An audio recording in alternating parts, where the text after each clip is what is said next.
Aujourd'hui, nous allons voir dans cette vidéo comment créer une base de données.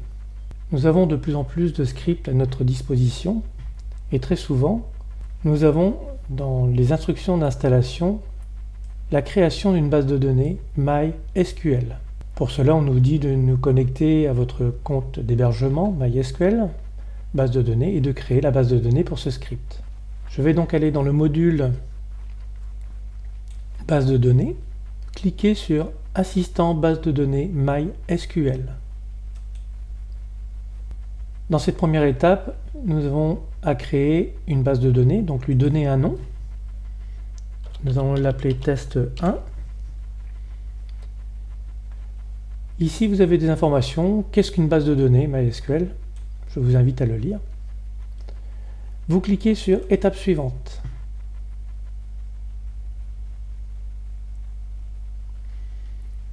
Nous arrivons à l'étape 2, créer les utilisateurs de base de données. Je vais donc l'appeler l'utilisateur Chris et je vais lui mettre un mot de passe qui va aller au moins jusqu'à 8. C'est un minimum. Voilà, vous voyez, je suis à 8. Je vais le recréer et je clique sur prochaine étape. J'arrive sur l'étape 3 où là on me demande les privilèges de cette base de données. Je vais cliquer dans la partie bleue All Privilege, tout privilège. Vous voyez que ça a sélectionné toutes les cases. Next step, étape suivante.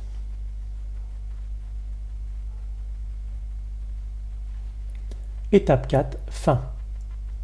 Je clique sur le bouton retour.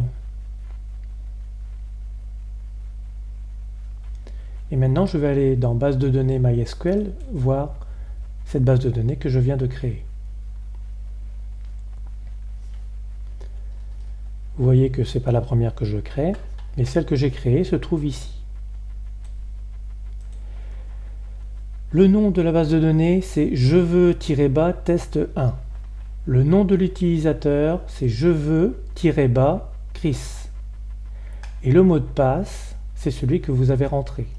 Le mot de passe, vous ne le retrouverez pas dans votre base de données ici. C'est pour ça qu'il faut toujours marquer vos mots de passe.